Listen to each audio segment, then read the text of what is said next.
at Chapter 8. Chapter 8 is a section looking at ratio analysis. All right, I remember you mentioning in the past that you like mathematics. You're quite strong with the maths. Okay, when we looked at those change in ownership questions relating to partnerships, when we had fractions and we had to look at the new profit sharing ratio, we used quite a bit of maths there. Here we're going to be using some more maths as well. Right, so support material 8, the slides are quite short because it's all decision making. And if you're looking at FAC 1601 as a prerequisite, it's a prerequisite for the finance modules. So all the different finance modules that UNISA requires you to do as part of your degree, you need to cover the FAC 1601 before you can actually do those subjects, the finance modules. And the reason for that is the accounting is important from a decision-making point of view, because you need to interpret and understand what information is being given before you can make decisions with it. Right, so the finance, so for example, FIN 2601, 3701, 3702, all of those finance modules require accounting knowledge, okay, information relating to the accounts. All right, so the first question I want to ask you is a shareholder report or an annual report relevant and important? What do you think? Okay, so why do you say yes? Yes, very important. Good. So what because represents that's where they the obviously performance see of the how the business? business are performing and stuff. Perfect. Okay, so performance. Well, the profit or loss. Okay, performance is determined by profit. Okay, so how is Barlow World doing currently? Are they profitable? Okay, so if they're profitable, do you agree their income would be greater than their expenses? Right, that's good in terms of performance. Right, we also need to look at position. Yeah. So position is the assets and the liabilities, and that gives us the owner's equity. Right, so a little bit of revision here, because you'll see you're not going to be drawing up the statements. You're going to be using different figures from the statements in order to calculate a measure. Because remember, the focus here in Chapter 8 is analysis. That's the focus. You do a little bit of it. It's generally the calculation. So they don't really test too much of the how and the why and the what do I do type of scenario. So for example, once you know the financial position is good or bad, now what do I do? Okay, that's not tested in this module. Right, the questions that I have seen that have come up in this module have always only been focusing on the ratios. Not to say it can't change going forward, but based on the past papers, it's focusing on ratios. So asking you to calculate something, and then obviously you need to know what the equations are in order to get those measures, okay, those accounting measures of performance or position or anything else. Okay, we also have other areas as well, right, which we'll look at just now. When looking at an annual report, how often does an annual report come out? Once a year. Good. Okay, and it shows performance, position, all of that over the last 12 months. If it's a public company, do we have access to that information? Yes, okay, because public companies have to be audited. That's more accounting in terms of requirements. Right, so auditors need to prove that those statements are accurate, reliable, truthful, etc. Yep. Right, so just some background. We started with this right at the beginning. When I recapped FAC 1502, I spoke about rules. I spoke about GAAP, Generally Accepted Accounting Practice. I spoke about the Accounting Practices Board, and I spoke about the JSE and their requirements. Okay, so why are those relevant?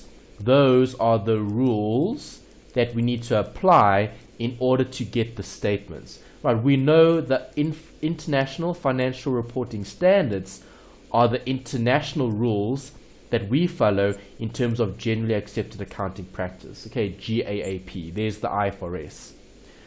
This is just background, we don't need to know that. What we do need to know is the language of doing business. Okay, obviously accounting does that for us. It provides us with information. Okay, so if I'm talking accounting, right, what are the 6 main accounts that we've got when referring to this, the language, the understanding? I have what? Give me the 6. Okay, before you just give me all of them. Okay, you gave expenses, me assets, drawings, liability. Good. Okay, give me another one. So expense is an outflow of money. Another accounting element. Another definition. Define that one. Okay, asset. Okay, so what's the key word for accounting? Asset is something that can be turned into cash. Right, a resource controlled by the entity that gives rise to future economic benefits. Okay, give me another accounting element. Okay. What is it? The drawings.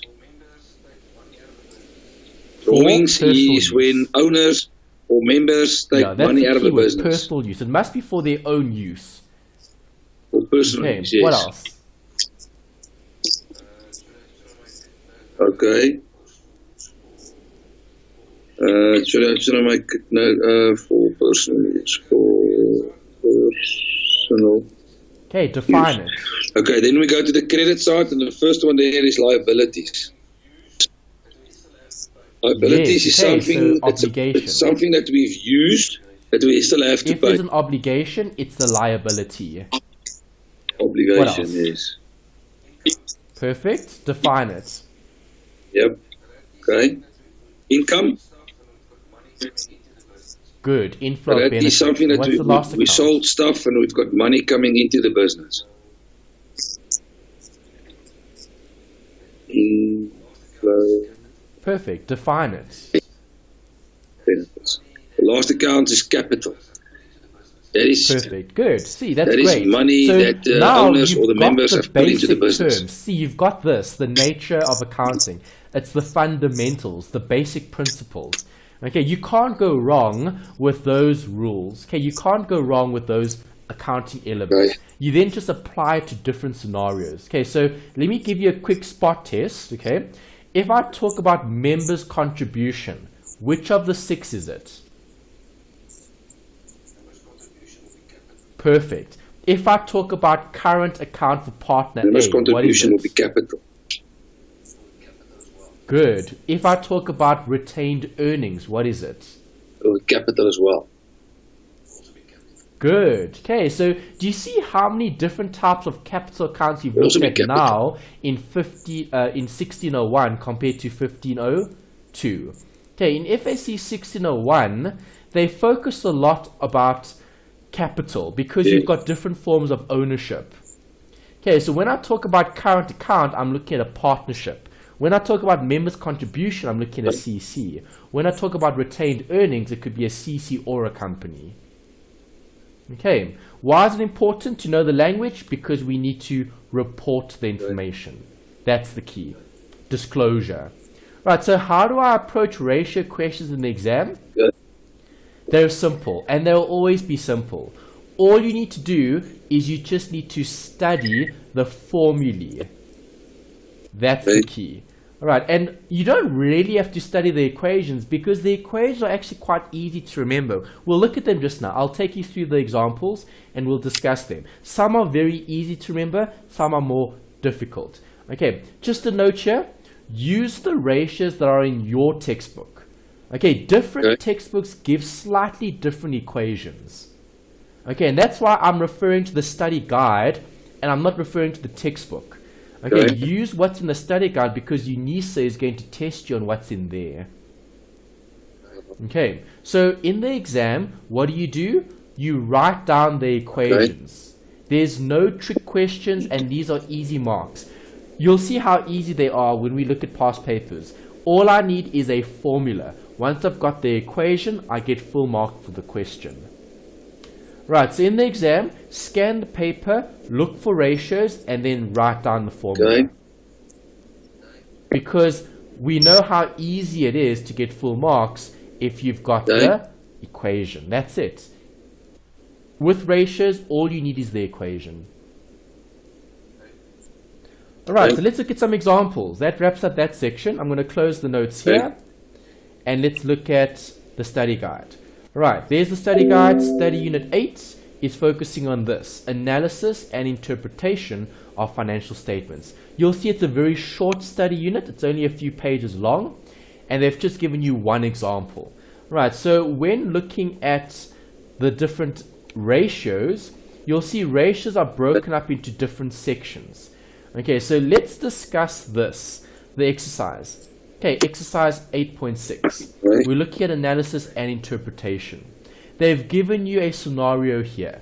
Right, so I want you to interpret things for me. Okay, when I've got a statement of comprehensive income, what accounts am I going to see here?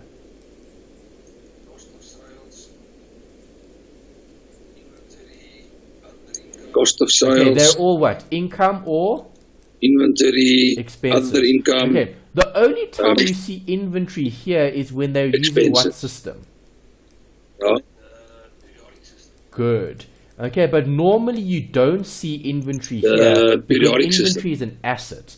Assets get disclosed in the financial position. Okay, so only for periodic do I use this because it's a calculation for cost of sales. Okay, good. Coming down here to the bottom, I've got a statement of changes in equity. What type of business?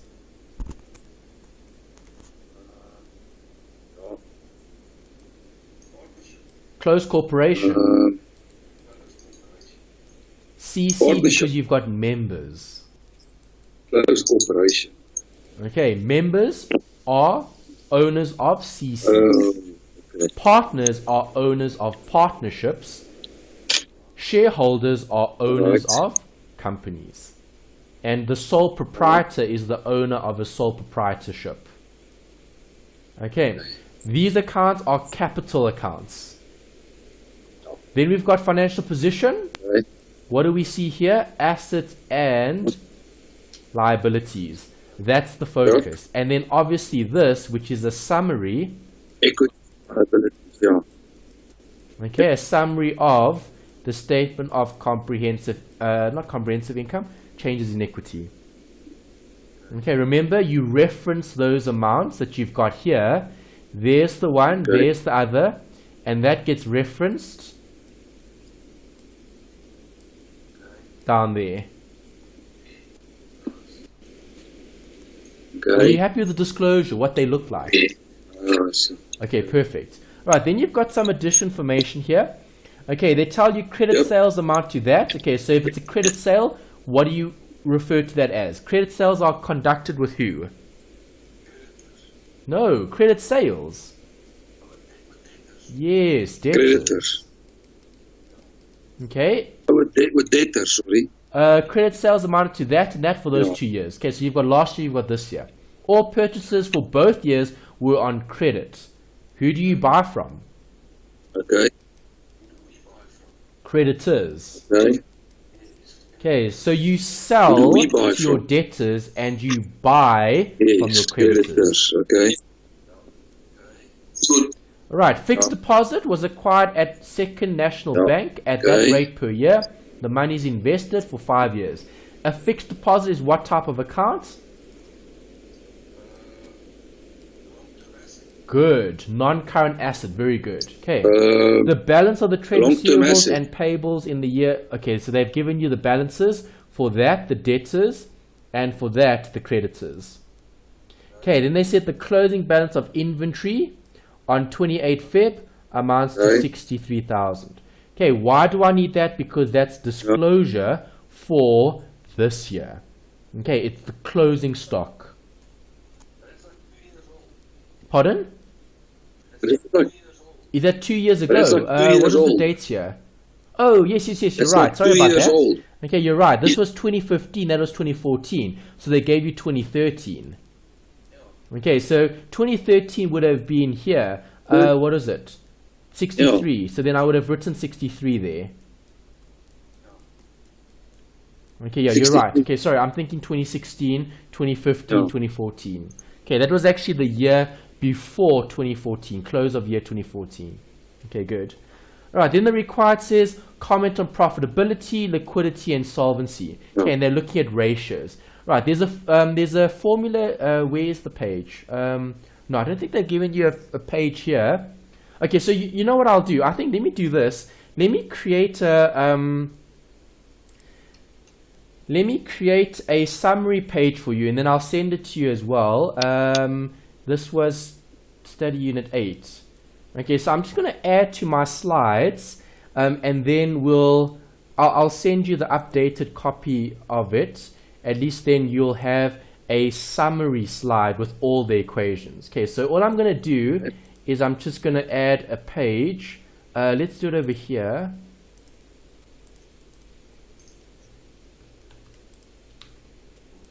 Okay, summary of equations. Alright, so I'm going to use one page here, and I'm literally going to take the equations from your textbook, because they're UNISA equations that UNISA is going to be using. Okay, brackets from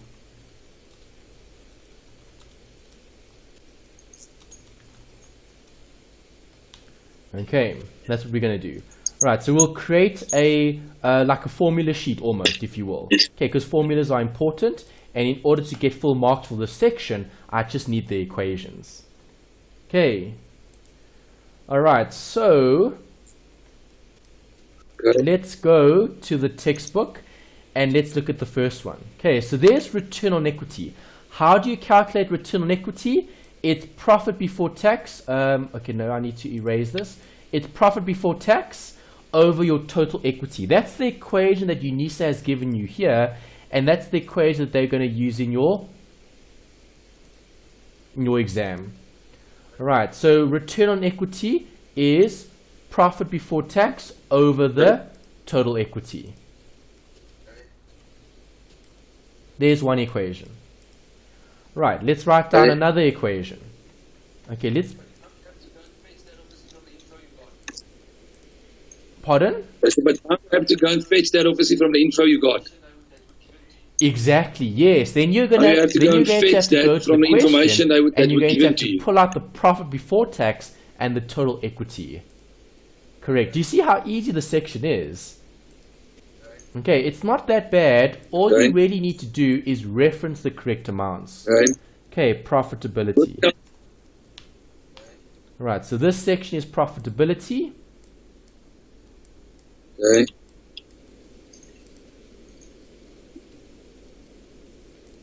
There's your first equation. Next equation. Return on total assets. See, this is the equation that they're going to require you to use to calculate the return on total assets. There's return on total assets. There's another equation that we're going to need. Right, coming back to the question. Profit before interest and tax. Obviously, you take out the interest and the tax to get the profit after interest and tax. Gross profit percentage. There's the equation for gross profit percentage.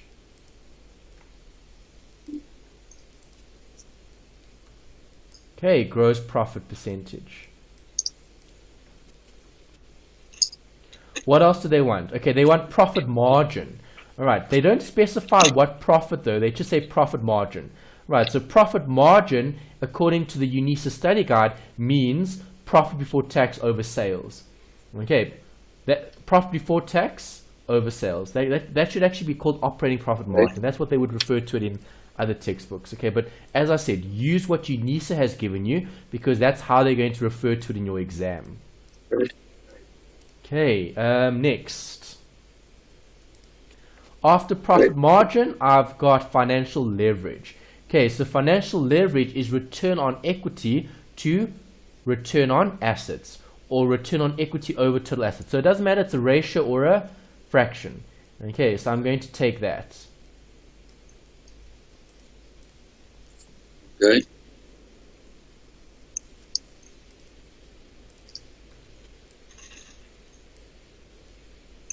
Financial leverage.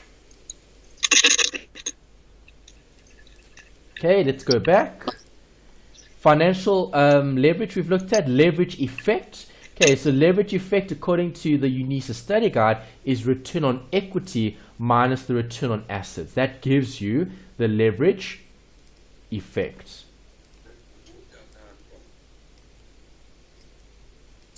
Pardon? We've worked out now on top.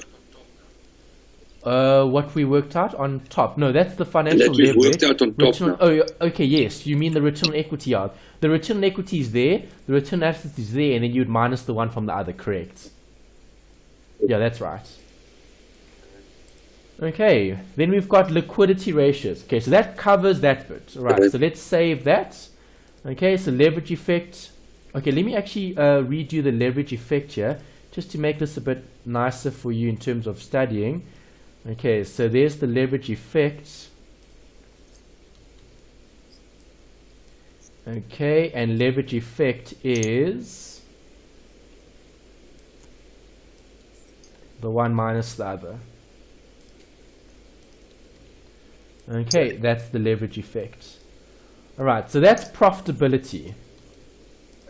Let's do one for liquidity. Okay, the next section. A summary note. Okay, now we're looking at liquidity.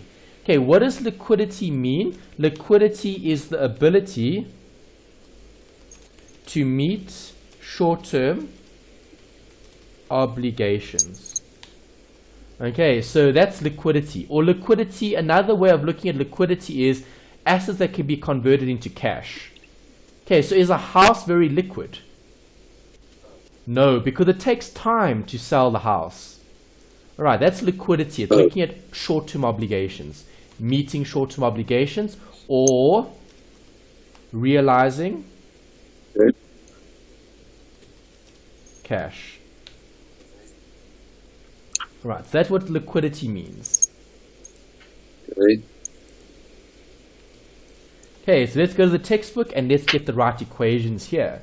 Okay, so liquidity, the first ratio that UNISA can test you on is the current assets and current liabilities. Okay, so let's take that ratio and let's put that here for liquidity. Okay, notice how easy that one is to remember. Current ratio is current assets over current liabilities. Okay, they have to tell you what ratio to calculate. So they'll tell you, please work out the current ratio. Then you just need to write down that current assets over current liabilities. You've got the equation. Okay, some are very easy to remember. Some are a bit more difficult to remember. Okay, asset test. There's the ratio. Okay, let me ask you this: can I always sell inventory? Not always. Sometimes inventory takes a while to sell. Yes, I suppose you can. Do you agree? So what does this equation do? Okay. It removes the inventory. Okay, so let me quickly discuss this one. Let's say current assets are 3 and current liabilities are 1. Is there liquidity in the business? Yes, this would be 3. Current ratio would be 3. Do you agree? Let's say inventory is 1, current assets is 3, and current liabilities is 1. What is 3 minus 1? 2. 2 over 1 is 2. Does this company still have liquidity? Yes, because 2 is still bigger than 1. Okay, bigger than 1 because 1 is the current liability. That's the denominator. Oh, okay. Okay, it's a fraction, remember? If it's a fraction, do you want the numerator to be bigger than the denominator? Yes, you do. Why do you want the numerator to be bigger? Because the numerator is your assets and the denominator is your liabilities. Is that alright? Great. Okay, let's carry on with our summary. Let's go back. What other ratios do we have? Trade receivables collection period. There's another liquidity ratio. Let's take that and let's put that on our summary page. Okay. Okay, another equation. Trade payables is creditors. Do you agree? Okay, you pay your creditors. you receive from your debtors. Yep. Okay, so you can use that to remember these equations. Right, debtors is receivables, creditors is payables. Okay. Okay, so I purchase from my creditors, I sell to my debtors. Right, something else to add here. They've given you an average. An average is going to be opening plus closing divided by 2. Okay, let's quickly take the rest of this first, and then we'll discuss that just now. Okay. Inventory turnover rates. Let's get another ratio. Do they have more, or is that it? Okay, there's still one more. There's the last one, finally. Okay, the last one. Right, and that covers all your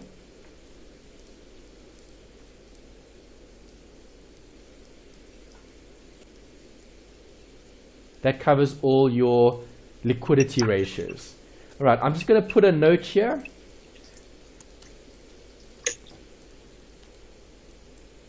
NB, when working out an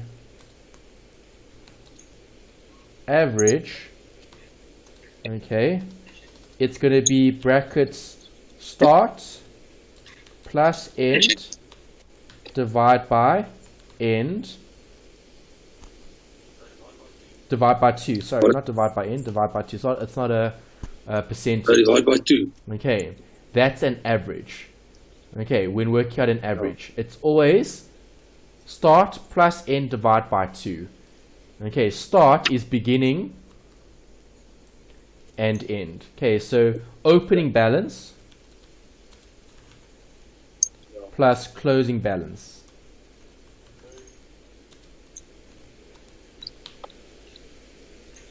Okay. Okay, divide by 2. That works out an average.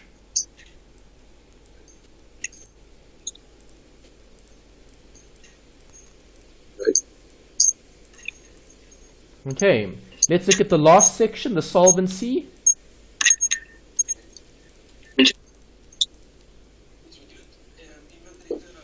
Yeah, we did inventory turnover there, inventory turnover, and inventory holding. Inventory turnover rate. There on liquidity. Okay, we had profitability, then we've got liquidity, and then we've got solvency here.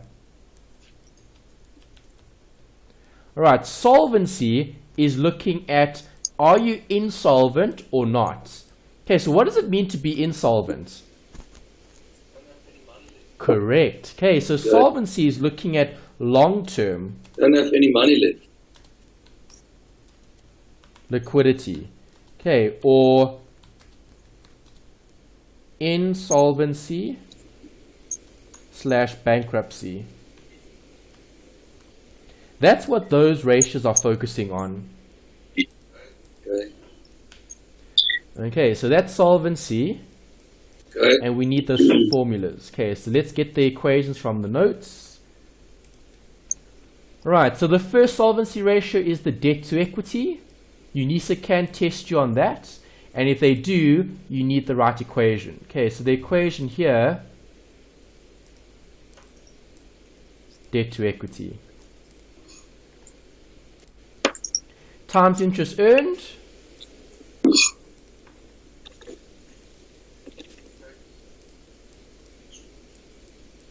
profit before interest and tax over the financing costs.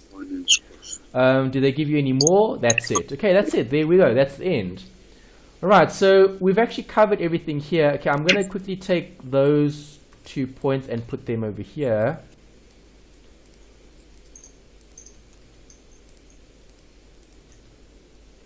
Alright, there we go. Okay, so we've got a few more slides here covering those bits and pieces in terms of the ratios. Okay, let's delete that. Let's save this. Okay, I think let me attach it so long now. Might as well. Then at least you've got it as well. Okay, so open up the file. Okay, FAC1601. Right, so there you go. Okay, I've just sent it to you, Neil. So now you've got the updated version of the slides, and then you'll be able to use that as a summary. Okay, so for the exam, what I would be doing is I would be studying these 3 pages. Yeah, you're going to have to learn them, okay, these formulas for profitability, for liquidity, and for solvency. As long as you've got the equations, you get full marks for the questions. Right, that's how easy the section is. Okay. Yeah, you should hope it comes up as long as you've learned so the we must actually hope equations. it comes up. Alright, so let me take one as an example. Let's just do one as an example just to show you we'll how definitely do easy that. this is. Okay, I'm going to do this one, okay, and then let's do that one. Okay, 2 examples. Alright, UNISA has given you all of them in your textbook. I'm just going to refer to those 2. Alright, so let's go back to the textbook, and let's go back to those statements. Alright, so I want the current ratio. Okay. What is the current ratio? The current ratio is going to be my current assets and my current liabilities. Do you agree? Okay, so what am I looking at? I'm looking at those amounts and I'm looking at those amounts. Current assets and current liabilities. Okay, how many answers would I have here? I would have 2. Okay, but I'm only going to do 1. Okay, I'm going to do for 2015. Alright, so if you look at this, what are the current assets for 2015? Yes, and current liabilities 55. So 137 over 55 gives us what? Then I grab the calculator. 137 divided by 55 gives me 2.49. That's the current ratio. Okay, for 2015. Current ratio for this business for 2015 is 2,49. Right, if I go to your book, let's see, where's the current ratio? There's the current ratio, there's the answer. It's as simple as that. Okay, let's do one with an average. Okay, so I circled the trade payables. Okay, the average. Let's go back, there's it. Right, trade payable settlement period. Okay, the trade payable settlement period requires average trade payables. So how do I get an average?